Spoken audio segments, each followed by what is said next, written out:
Welcome. You are watching Line Screw 1.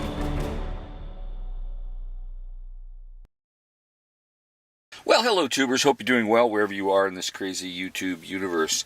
Today we're going to talk about my latest installation here in my 2008 Ford E350 motorhome.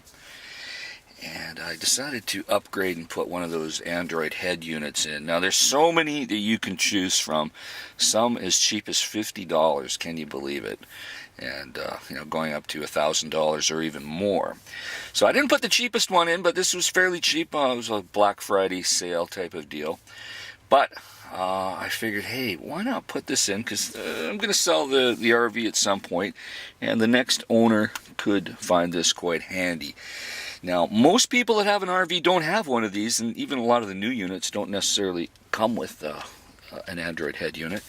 So it's a smart upgrade considering the price of gasoline is so high and the average motorhome is only getting 9 or 10 miles per gallon. So anything that can save you money and be convenient and have some sort of utility makes a lot of sense and is a smart purchase. Now the consideration I had, if you have one of these Fords, I believe anything from G99 to 2008, maybe even higher. Now when I was deciding on what to put in here, it looked like I could put a double din in, but I'd have to butcher the dash a bit because it's a little shy on space. So the way I had to do it was to put in a single din. And there's two kinds of single dins you can get. Single din is just basically a single slot for the old tape decks that people used to have in their cars in the 70s and 80s. So it'll basically fit that. So your choice is a single din with a stationary screen or a movable floating screen. I went with the stationary one because it tends to work pretty good where it doesn't block any of the vents or the climate control system. So this works pretty good, I think. Now, installation for me was a bit of a bitch because I couldn't find a wiring harness that would adapt to the actual original harness, and I don't know why. I bought several. Somebody probably makes one somewhere, but the several I bought I had to return, so I had to splice into the wiring harness to make it work. Now, there are no steering wheel controls for the audio system, so I didn't really have to worry about that. Of course, there's steering controls on for cruise control already on here, but didn't have to worry about splicing in, trying to figure out how to make the steering wheel controls work because there are none for the audio system on this model. Essentially, this was an Econoline that they had converted here in Canada to an Adventurer. But like I said, it's got everything you need. Let's go through it here. We got navigation system here. There you can see a map of British Columbia, Vancouver Island, and Washington State. You can also run the built-in Google Maps. We've got some music here.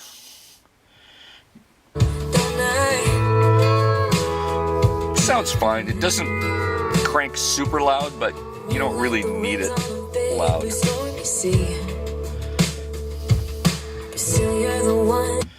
And you got a radio here. No, I don't think it has AM radio. For some reason I haven't found AM, but it does support DAB. For any of you in Europe, particularly the United Kingdom, there's a lot of DAB. I believe that stands for digital audio broadcasting, DAB+. So this unit does support that. Now I'm not going to say what model it is because here's the kicker with these Android head units. They can vary in quality, and they're almost always made in Asia or particularly China. So you don't want to get one of those cheap units, even though it may work, but I would rely more on what the other consumers are saying on the particular model that you are interested in buying. And I haven't run this long enough to give it a really good test. Everything works though, I will say that. The only problem I had was trying to figure out how to get the time set, and I managed to do that in the menu selection, because the default time is Chinese time. So, but that seems to be solved. What else we got here? We got settings. Let's talk about the GPS. Let's go to GPS here. Okay, there you can see those are the amount of satellites that it is picking up for navigation. Considering that I did put the satellite receiver antenna on the edge of the dash because there's a cab over on this motorhome. If I would have just mounted it underneath the dash like I did in my car, it wouldn't work because the cab over probably would have affected its line of sight. So there we go. That's working pretty good. Let's go to the apps. Z-Link 5, that is your Android Auto. All you got to do is plug it in here, plug it into your phone, and Android Auto will run. Oh, there we go. There's the DAB+. Google, if you want to Google something on the road, you can pair this to your phone with a Wi-Fi hotspot, or if you're staying in a campground, you can obviously pair that to the local Wi-Fi. Bluetooth, of course, so that you can run things hands-free and you can answer phone calls while you're driving, which is very important. You're driving a 12,000-pound vehicle. Why would you risk a fine or a ticket driving with your cell phone in your hand when you can obviously do this hands-free? What else we got? We got the Google Maps right there. I haven't signed into everything here. A weird one here, the sound recorder. Why would you need to record sound? Very interesting, but you could. You can change the themes. I like the basic original start theme. I can change it to any of these.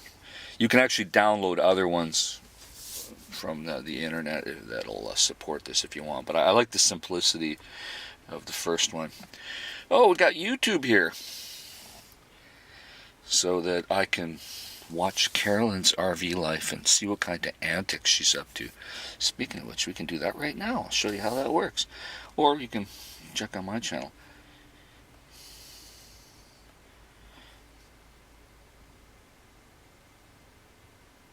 Carolyn's RV life. There she is. Boom. Oh, Christmas Day Live with Carolyn. Oh, she's already booked the Begathon for Christmas Day. Who needs to spend Christmas Day giving her money when you could be spending that with your family and loved ones, your friends? Oh, boy.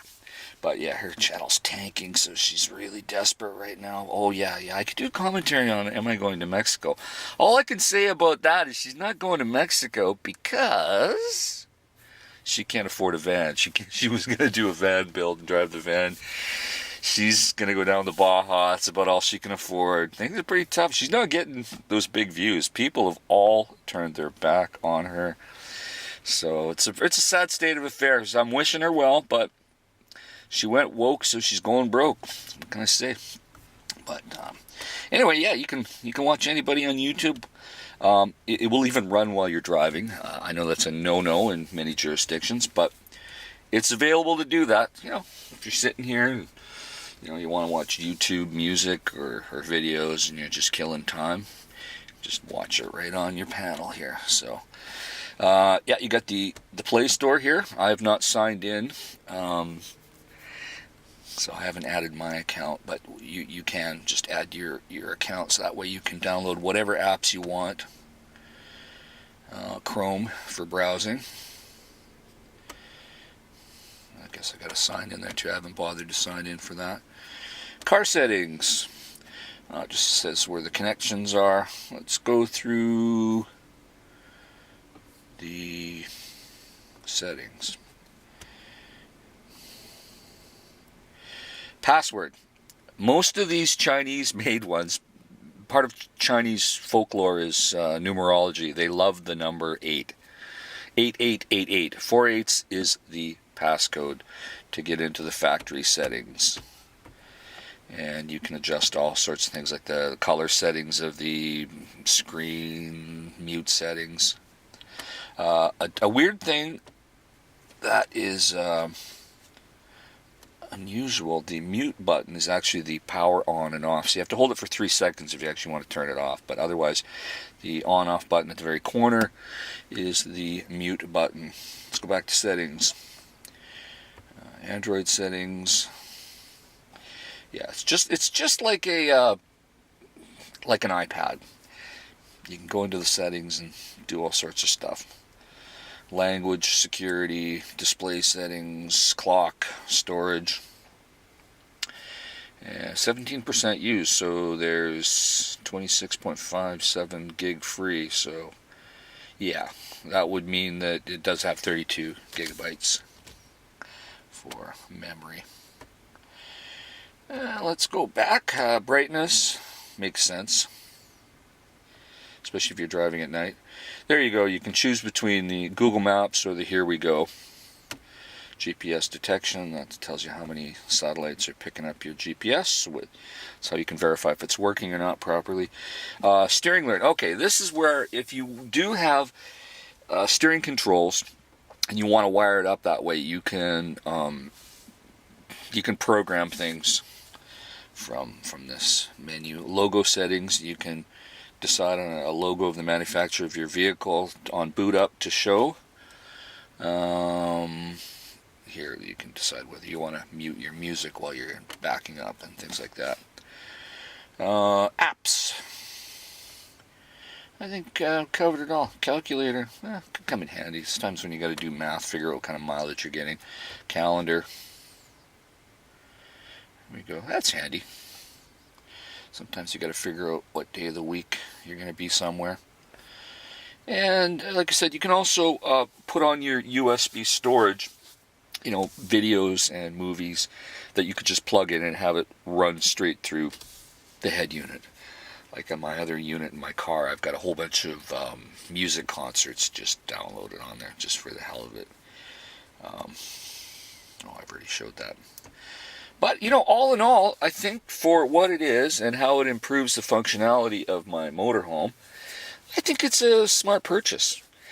And it's something you should consider. Like I said, most RVs don't have them. I was actually talking to my buddy Ray in Florida, who I was down visiting in late September. And he's got a much newer motorhome than I do, and he says, "Hey, I don't even have the Android Auto in my RV, even though he does have cameras." Oh, you can actually wire in a backup camera, which I have not done. But there is a backup camera with it that can be wired up. If I have the time and the inclination, I'll do that at some point. But yeah, that's another functional aspect. But I think my motorhome at just around 23 feet, I just generally don't need a backup camera. But, your results may vary. So that is about it for this head unit. Like I said, I don't really feel comfortable saying what brand it is, because so many of them are the same in China. But like I said, avoid the really cheap ones. Avoid the ones that have less than 2 gigabytes of workable memory to run the apps. And you want at least a quad-core processor. So I think it's going to work out fine. It hasn't had any problems yet. Of course, I haven't used it more than a few days. So, and I obviously drive my car a lot more than I drive the motorhome. So in the meantime, folks, stay safe. Keep your wheels in the ground. I'll talk to you soon. Over and out.